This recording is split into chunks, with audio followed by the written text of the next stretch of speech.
Hello everyone, आज है 13 नवंबर और आज इस वीडियो में हम बात करने जा रहे हैं वेदांता के बारे में। 434 रुपये का शेयर है, आज भी 2.5% का फॉल है। बाजार आज भी बहुत ही गंदे मूड में देखने को मिल रहा है। आज भी बाजार में भयंकर गिरावट देखने को मिल रही है, चाहे सेंसेक्स की बात करें, निफ्टी 50 की बात करें, स्मॉल कैप इंडेक्स की बात करें, मिड कैप की बात करने जाए या फिर बैंक निफ्टी की बात करें। लगातार गिरावट पे गिरावट देखने को मिल रही है। वेदांता का शेयर भी अगर आप देखोगे तो ये भी लगातार गिरावट ही दिखा रहा है, वो भी ऐसे वक्त में जहां लगातार भाई साहब डीमर्जर को लेकर अपडेट्स आ रही है। और देखो वेदांता को पता है, बहुत स्मार्ट है ये लोग, इनको पता है कि शेयर गिर रहा है तो डीमर्जर को लेकर बात करना शुरू कर देते हैं ये लोग, और ये हो रहा है। लेकिन फिर भी 13% का फॉल एक महीने में दिखा चुका है। एक साल में अगर आप देखो तो अभी भी 80% का ग्रोथ है।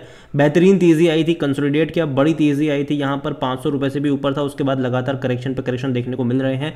बात करेंगे मैनेजमेंट की जो कमेंट्री आई है डीमर्जर को लेकर, उसके बारे में कि कब तक कंप्लीट होने वाला है, सब कुछ डिस्कस करेंगे। लेकिन उससे पहले अगर आपने अभी तक चैनल को सब्सक्राइब नहीं किया है तो प्लीज़ अभी इसे सब्सक्राइब कर लीजिए, क्योंकि आगे भी बहुत सारे वीडियोस हैं जो आपको काफ़ी ज़्यादा हेल्प करेंगे। तो 434 का शेयर है वेदांता का, और 5 साल में अगर आप देखो तो 205% का। देखो तेज़ी जब आई थी, इससे पहले भी कोविड के टाइम पे बेहतरीन रफ्तार पकड़ी थी इसने, फिर एक करेक्शन से गुजरा, फिर कोशिश करी, फिर करेक्शन से गुजरा, फिर एक बहुत बड़ी तेज़ी दिखाई इसने। अब वापस करेक्शन से गुजर रहा है ये, ठीक है, वापस करेक्शन से गुजर रहा है। और पूरे बाजार का यही हाल है। पूरा बाजार अगर अभी के टाइम पे अगर आप देखोगे तो भाई साहब गिरावट दिखा रहा है, उतने अच्छे मूड में नहीं है। और जहाँ तक वेदांता के बारे में अगर हम बात करने जाए तो डीमर्जर को लेकर बड़ी अपडेट्स यहाँ पर निकल कर आई है। और वेदांता में जो अगर आप देखो तो मेनली जो यहाँ पर डीमर्जर होने वाला है वो aluminium, zinc, oil and gas, अलग अलग जो इनके बिजनेस अभी एक ही रूफ के अंडर में है, ये सारे बिजनेस जो है वो अलग होते आपको नज़र आने वाले हैं। और जहाँ तक बात करी जाए तो वेदांता मैनेजमेंट ने इंडिकेट करा है कि the demerger process is on track and in its final stage with the completion expected by the March 2025। सब कुछ फाइनल स्टेज पर है और भैया मार्च 2025 तक ये कंप्लीट हो जाएगा। It also indicated that to be demerge companies could break away from the group and list at different time as and when the respective approvals are secured. देखो 6 अलग अलग कंपनी बनेगी, ठीक है, और इसमें ऐसा नहीं कि भाई साहब सारी की सारी एक ही टाइम पे अलग हो जाएगी, नहीं। जैसे जैसे ही इनको अप्रूवल मिलते जाएंगे वैसे वैसे धीरे करके अलग अलग कंपनी इससे डीमर्ज होती चली जाएगी। और देखा जाए तो वैल्यू अनलॉक डेफिनेटली इससे होगा ज़रूर यहाँ पर। अब देखते हैं कि चीज़ें कैसे पैन आउट होती है।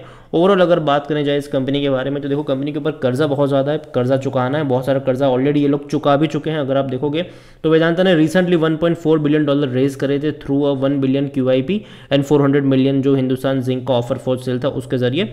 Eight the same time with 1.2 billion Vedanta Resources bond issue and ongoing deleveraging, जो वेदांता मैनेजमेंट ने कहा कि जो कंपनी का प्लान है वो रिड्यूस करे तकरीबन $4.8 बिलियन तक का, जो कि अच्छी बात है ये। और आगे और डेट रिड्यूस करेंगे। ये कंपनी का प्लान है जीरो डेट पर आने का, और जब भी कोई कंपनी जीरो डेट की बात करती है लोगों को अच्छा लगता ज़रूर है।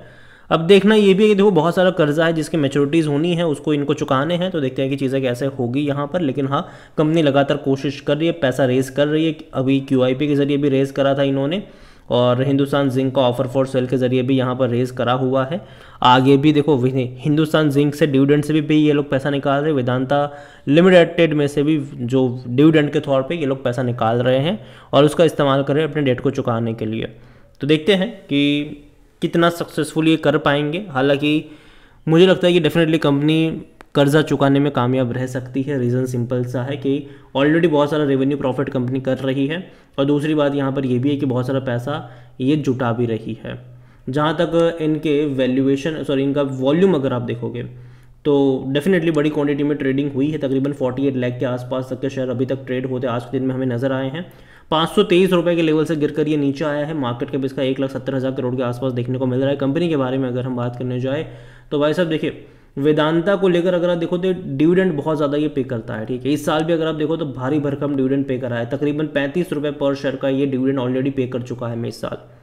पहले 11 रुपये पर शेयर का पे किया था, फिर बाद में 4 रुपये, और अभी लास्ट सितंबर में 20 रुपये पर शेयर, 20 रुपये पर शेयर का डिविडेंड का, तो काफ़ी भारी भरकम डिविडेंड ये हर साल पे करता है। इससे पहले भी पे करता था। और देखो डिविडेंड पे करने की सबसे बड़ी वजह भी ये है कि ये प्रमोटर को खुद पैसा, मतलब जो प्रमोटर कंपनी है उनके ऊपर जो कर्जा है वेदांता रिसोर्सेज के ऊपर वो चुकाना है, तो वो डायरेक्टली तो नहीं निकाल सकते कंपनी में से, तो ये डिविडेंड के फॉर्म में निकाल रहे ताकि उसका इस्तेमाल कर पाए उस कर्जे को चुकाने के लिए। और जहाँ तक नज़र करी जाए वैल्यूएशन के ऊपर, देखिए कंपनी का जो पी रेशियो 15 का है, सेक्टर पी 29 का है, सस्ता कह सकते हो आप इसको। 60% एनालिस्ट खरीदारी की बात करें, जो जहाँ तक फाइनेंशियल देखोगे इसके, तो लास्ट कुछ क्वार्टर के नंबर डेफिनेटली अच्छे थे। इवन जो लास्ट क्वार्टर के नंबर थे वो काफ़ी अच्छे थे। इनका जो प्रॉफिट है वो तकरीबन 4350 करोड़ के आसपास देखने को मिला था, जो कि पिछले साल नेगेटिव में थे ये, ठीक है। हालांकि नेगेटिव में होने की वजह भी ये थी कि एक बहुत सारा जो टैक्स था जिसका जो इन्होंने चुकाया था, जिसके चलते ये नेगेटिव में थे, वरना एक्चुअली पॉजिटिव में ही थे। और जहाँ तक इनका प्रॉफिट अगर अब इससे पहले के क्वार्टर में देखोगे, जून में तो 3600 करोड़ का था, उससे पहले 1400 करोड़। तो लगातार प्रॉफिट बढ़ा है पिछले 2 क्वार्टर में, जो कि अच्छी बात है। और प्रॉफिट और रेवेन्यू भी अगर आप देख रहे हो यहाँ पर, तो 40,800 करोड़ के आसपास का रेवेन्यू रहा, जो कि मेरे हिसाब से अच्छा नंबर है। तो सितंबर के नंबर अच्छे रहे, लेकिन देखो अभी बाजार खुद ऑलरेडी गिरावट के मूड में है, तो यहाँ पर भी हमें गिरावट देखने को मिल रही है। और देखो मैनेजमेंट बहुत स्मार्ट है, पता है इनको, जब भी लगता है कि यार गिरावट आ रही है, शहर में कर्जे को लेकर दिक्कतें आ रही है, शहर हमारा लगातार गिर रहा है, ये बोनस की बात करना शुरू कर देते हैं, ये डीमर्जर की बात करना शुरू कर देते हैं।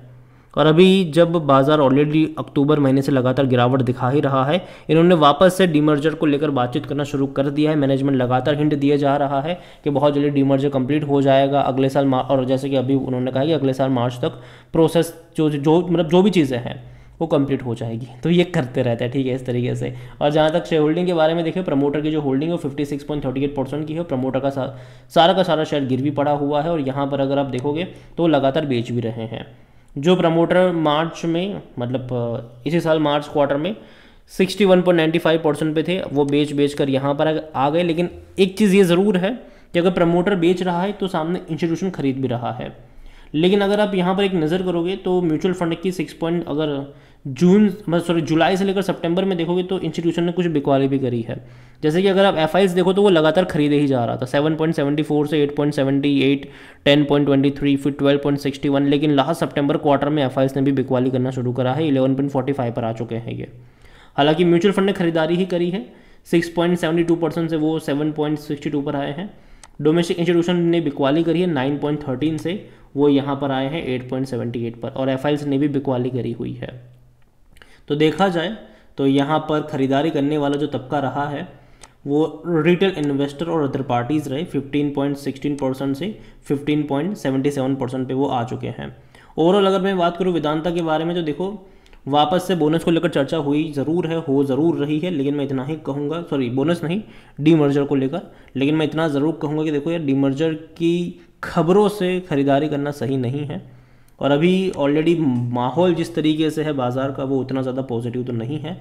तो यहाँ पर मैं इतना कहूँगा कि वेट एंड वॉच, दूर बैठो, थोड़ा बहुत तमाशा देखो, इंतज़ार करो एंट्री का। अभी जल्दबाजी यहाँ पर मत करना। मैंने पहले भी कहा था कि मैं एक्सपेक्ट कर रहा हूँ कि दिवाली के बाद बाज़ार में करेक्शन आ सकता है, और अभी वो हमें देखने को मिल भी रहा है। कुछ टाइम वेट करेगा, बाज़ार आपको और अच्छे मौके देगा, यहाँ पर जल्दबाजी नहीं करनी चाहिए। कंपनी अच्छी ज़रूर है, जो भी कर्जे को लेकर प्रॉब्लम है मुझे लगता है कि वो कुछ टाइम में सॉर्ट आउट हो जानी चाहिए।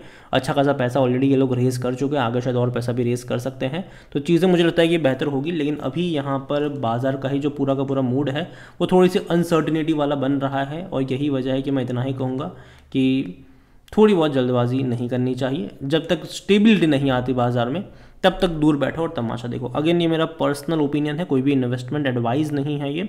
और ख़रीदारी बिकवाली करने से पहले अपने फाइनेंशियल एडवाइजर की सलाह ज़रूर लीजिएगा। वीडियो को यहीं पे एंड करता हूँ। पसंद आया हो तो लाइक करो, शेयर करें। चैनल पर अगर पहली बार आए तो प्लीज़ सब्सक्राइब करें। और वेदांता के बारे में आप क्या सोचते हैं वो भी आप मुझे कमेंट में लिख कर बता सकते हैं। Thank you.